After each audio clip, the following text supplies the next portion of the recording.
All right, guys, today we're going to continue with text structures. And as a reminder, this is kind of how your text or your paragraphs are organized. It's the way the author has put these ideas together with some sort of purpose. A structure is a building or a framework. Think of it kind of as the outline of the text, how the text is built, how the sentences are put together. Think of it, if you want to think of a house, it's why did we put the pieces of wood together where we did? We don't just throw all our words together. We kind of have a purpose. We build it with some sort of idea in mind. A skyscraper, for example, is a different kind of structure from a house. Just like cause and effect is different than problem and solution, or is different than chronological. They're all built differently. So builders can use different kinds of structures to build different things. Again, an author can use different structures to build different ideas. I'm not going to structure my cause and effect paragraph the same way I'm going to structure my problem and solution paragraph. Just the same way I wouldn't build a house the same as a skyscraper. We use these different structures to really build our ideas as we write, and as a reader, we can use these structures to better understand. It communicates ideas in a different way, which we've kind of been talking about. How do we want our ideas to come across? And we have to build it accordingly. I want us, and I'm actually going to exit out of this. We'll do chronological order a different day. But today we're focusing on problem and solution. So let me scroll down for you guys. So here is our problem and solution.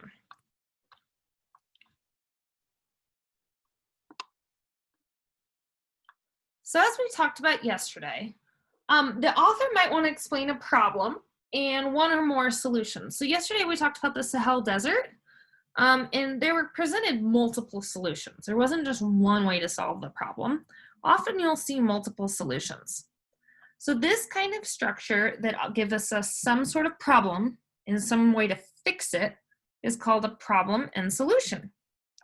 So I wanted to read this paragraph to you and see if you can kind of identify some words here. Heavy rains can cause flooding in small streams.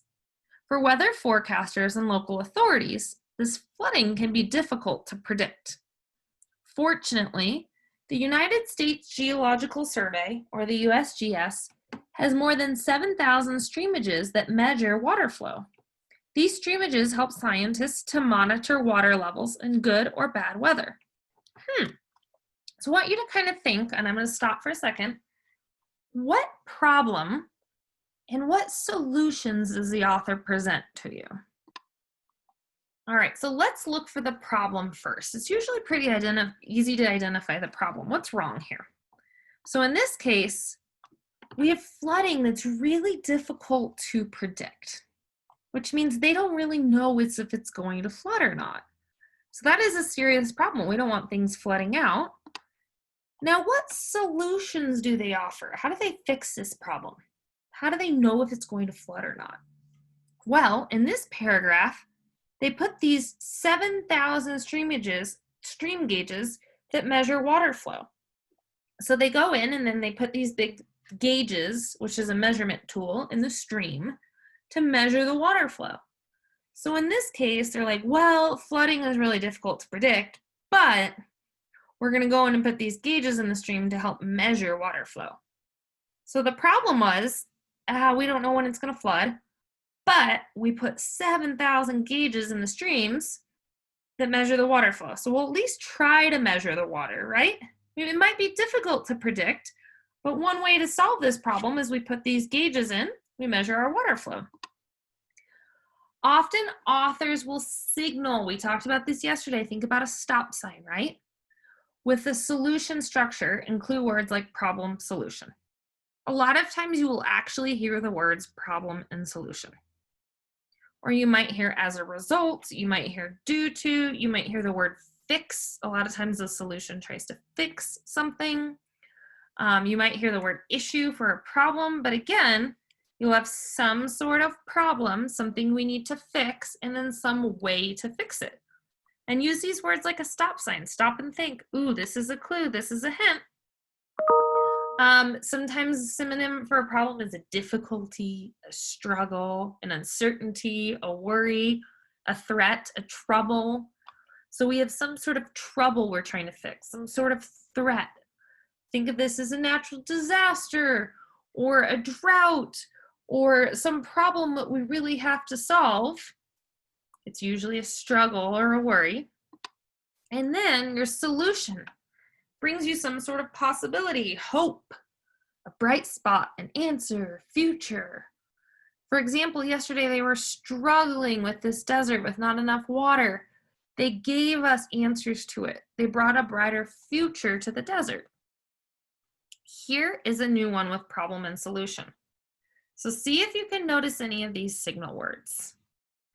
I'm going to take a second to read it and see if there's words that make you think of like a stop sign. Ooh, I know what it is.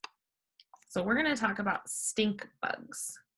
Brown marmorated stink bugs have caused many problems since they were accidentally introduced to North America. They damage fruit, bother people, and harm crops. Scientists are trying to find a solution. One promising possibility is a species of wasp that originally comes from Asia. This wasp is a predator of stink bugs. Scientists hope that this wasp could solve the stink bug problem. So I want you to think for a second. Have you identified a problem and a solution? And there were those key words along the way. What's our problem here? Luckily for us, this is a pretty straightforward paragraph. The word problem is actually in here. Again, it might not always say the word problem. It might say difficulty, issue, etc. So brown marmorated stink bugs have caused many problems. So in this case, our problem is definitely the stink bug coming. It was accidentally introduced. And then there's the problems that come with the stink bugs. They damage fruit, bother people, harm crops. But we do have a solution in this paragraph as well. What is the solution? Well, the solution is this wasp that comes from Asia that's a predator of stink bugs. So our problem would be these stink bugs are damaging fruit, bothering people, harming crops. But the solution is there's a wasp that can kill these stink bugs. It's a predator. So we're going to continue on using this text structure today. As you go throughout your day, you're going to have to identify your own problem and solutions within the article.